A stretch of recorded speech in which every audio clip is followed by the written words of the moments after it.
AU50? How did I mess that grade up so bad? Can coin dealers even grade anymore? We're going to find out because I just received my Liberty v Nickel submission back from PCGS. They received it in March. It took them a little over 30 business days to get it to me, which was pretty quick considering. I still haven't got the 1806 that was in the last video. So if you did not watch the first video where I graded these coins before I submitted them, then I recommend that you watch it. I will have a link in the description and in a pinned comment. So you want to watch that video first. I do want to say this before we get started here, that no matter what coin show you go to, you can talk to dealers and ask them, is PCGS consistent? Is NGC consistent? Is ANACS consistent? Or ICG? And do you think they grade accurately? How have you been treated? And I can guarantee you that there will be a lot of dealers, and like I said, I can't say the numbers, but it seems like the vast majority of dealers will say something negative about the grading companies, even though they will use the grading companies, because it just seems like there's times that they just don't get the grade right. And sometimes it's on an important coin or important coins. And resubmitting and doing all that is just a hassle because it's already enough to have to send the coins off and wait, well over a month or even more than that. And then have to deal with the fact that it might not be the grade. And then you tried to buy the coin ungraded and hope that it was a certain grade. So yes, you will see that. So, I do ask that question. Can coin dealers even grade, or is it the grading companies that can't even grade? Or is it just inconsistency is just part of the game? I've talked about that before. So anyways, I just wanted to mention that before we got started on this. But over on the right, you can see the results, and we're going to compare results to what I actually received from PCGS. And as you can see, it turned out pretty good. So let's get started. On the left are my guess grades before I sent them to PCGS. What I thought they should grade, I tried to guess what PCGS might put on the coins, might grade the coins. I've tried to use my experience. Like I said in the last video, I could blow this whole submission. I've never submitted so many nice Liberty v Nickels, and Liberty v Nickels being a really hard metal and having a lot of die cracks and a lot of striking issues and weak strikes and things like that. They can be problematic to grade, and I'm more of a Morgan dollar, silver dollar person.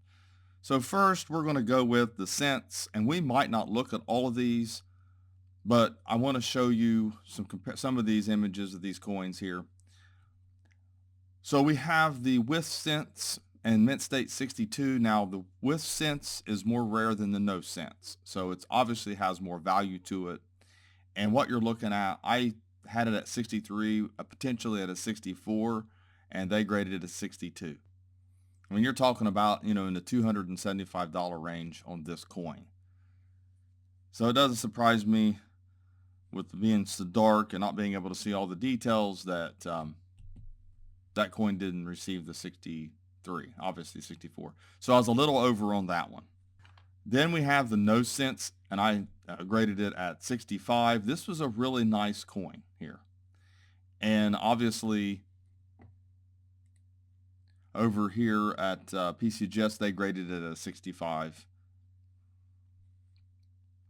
So you can look at them over here on the right-hand side as I go along. And then we have the 1884, and this one I really messed up on. I graded it very fine 35, and PCGS graded at AU50.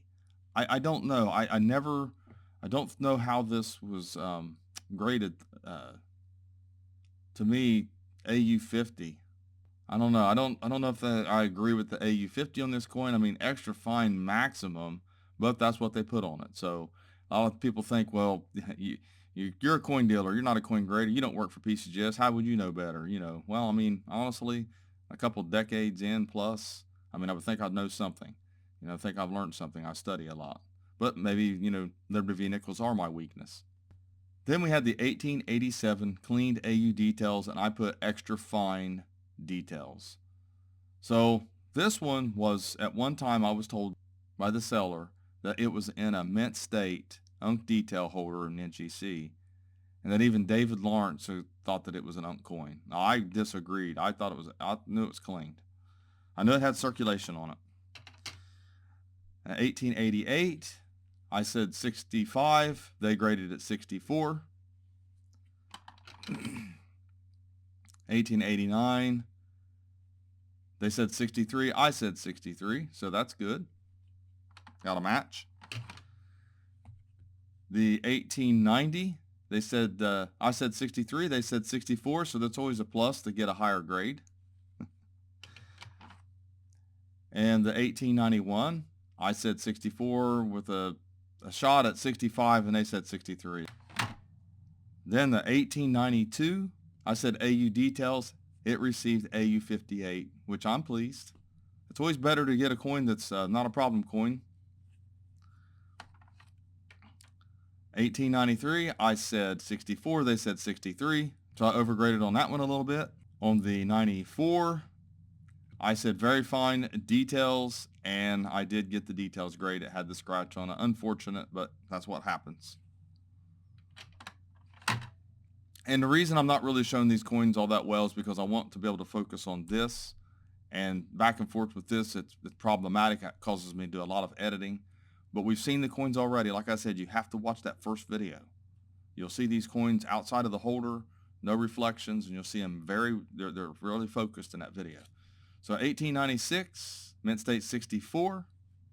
I got a 64, so we matched there. AU 58, 97, and I said AU 55, so I got a little bump. That's good. I was a little conservative. On the 1898, I received, I thought it was going to be, man, I really messed up on that one. I thought that was going to be a mint state 63, and they gave me an AU 58. So yeah, that's kind of a disappointment there, but I mean, that's the way it happens sometimes. 1899, AU 55. I said extra fine details, so I was a little too conservative on that one. Like I said, some of these I really didn't do very well on as far as how I graded it. I'm happy with the submission, just some of the grades I was off on, or at least they were. I don't know about that 1884. Also, yeah, we're going to look at how much I've got in these coins and the submission cost, as well as what I expect to make. 1895, mint state 62, and I've got 63 is what I guessed, so I got a little point under. And it's not surprising. Sometimes the better dates and things like that will get lesser. It happens all the time. 1900, mint state 65, and I received up at 63, so I really overgraded on that one. And that's why you have to be careful. It's what I did the video that I did before. You know, I tell people, okay, so we agree that it's a 65, and I send it to PCGS, and I pay you 65 money for it, or at least what I think for an ungraded coin is worth for me to send them off to be graded, and it comes back 63. It can happen. You see it happening right here in front of your eyes.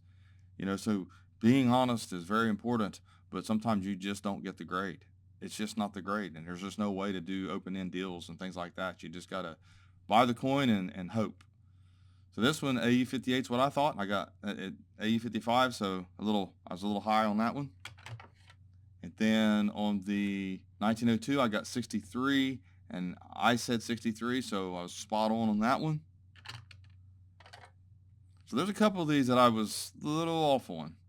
1903, I said 63, they said 64. So like I said, it's, you know, 1 point here and there, but there's a couple of them that was a little more than point. In 1904, mint state 64 is what I said. They said 63. So it's like I said, going back and forth, back and forth. And then 1905, I said 64, and they said 64, so we were spot on that one. And then 1906, I said 63. They said 63, so that's good. 1908, unk details. That's what I thought, and they gave me a 62. Great. I like it when I'm a little more conservative. I didn't grade the 1909. I didn't send it off. I put the 62. I put mint state 62 or details grade, and they ended up giving it an AU 58, which, I mean, it could have went either way in my opinion. Then we have the 1911, and I said mint state 64, and they gave it 62. I did a little short video on that one. Thought it was one of the nicer ones in the bunch, and it just didn't get the grade that I was hoping. So 1912 I thought was going to be Unk Details, and it ended up receiving mint state 63, which is really good. I was worried about the scratch, worried about the lines on it, the discoloration. And then we have the 1912, I guess 63, and they gave me an AU 58. So some coins that look mint state 63 can get AU 58. I know a lot of people talk about that, dealers. And you can take a look at this coin a little bit closer. We got a little focus on it there, and you can see that's a really nice looking coin. I think it's got the weak strike. I still think it's a mint state coin. But like I said, you don't always get the grade that you want, and that's the reason you just take the shot. You just can't guarantee it. That's why I don't tell people, oh yeah, that coin looks like it's worth sending off. I don't like doing that. So we'll take a look here at my little sheet here. I paid, I think it was $2,800 for this. I know I didn't pay more than $3. It's in that range. $40 to ship it to PCGS with insurance, and then $700 for the fees. And we're being generic here. This isn't exact amounts. It's pretty close. So basically you can say I have about $3,500 to $3,600 in this collection. Retail is approximately $5,600. You can't really know for sure what you're going to sell some of these darker coins for. Also, I've got some problem coins here, so I have to deal with that. So if I can at least make 1,000, it's worth it. It took me a little bit of time. PCGS received it at 315, and I got it back on 428. So the time frame's not too bad, but I'm really disappointed not getting this 1806 back to share in the video. It's an encapsulation now, being image, so I guess it's a problem-free coin. So we'll see what they grade it, see how bad off I was on that one. I don't grade a lot of Drake Bust half dollars to send off. They're usually problem coins to begin with. But anyways, I hope you enjoyed this video. You're trying my hand at, some of this grading and seeing how well I can do and put it on display. Here I am, a coin dealer with a brick and mortar coin shop. I started out, with just following my dad around and my grandpa, basically really my dad. I would go to my grandpa's house some, and he had a coin shop for a little while. But I would follow dad around, go to the coin shows, and sometimes he'd let me go to the appraisals and things like that. And it was, I had a lot of fun doing that. And then I started doing this online. That's where I got my start. Part-time vest pocket online and going to a coin show or two and buying coins and trying to find that best deal on eBay and then breaking it up and reselling it, and then dad buying some collections, and we had a few coins put back and things like that. Had a lot of rolls to go through. So that's how I got my start. So I'm a small-time coin dealer, doing the best that I can and trying to see how good I am at some of this stuff, some of this grading. I've done it for a long time. But like I said, you see the results, you see what I did, and you see what PCGS did, and it's kind of pretty good comparison, I think. I was off pretty good on a couple of them, but so was PCGS. So here's the final tally. I overgraded 9 of the coins. I undergraded 11 of the coins, and I matched PCGS's grade with 8 of them. So we're looking at, if you overgrade, that's one thing. That's 9 of them. But the majority of them I either undergraded or I matched. So we're talking 19 versus 9. So looking at the overgraded ones, why I overgraded them, what they look like, and trying to figure out, this is a learning process. This is how you learn. This is another little chink of experience for everyone to watch, everyone to learn from, and for me to learn from. So anyways, thanks for watching my latest video. Please like, share, and comment, and have a great day.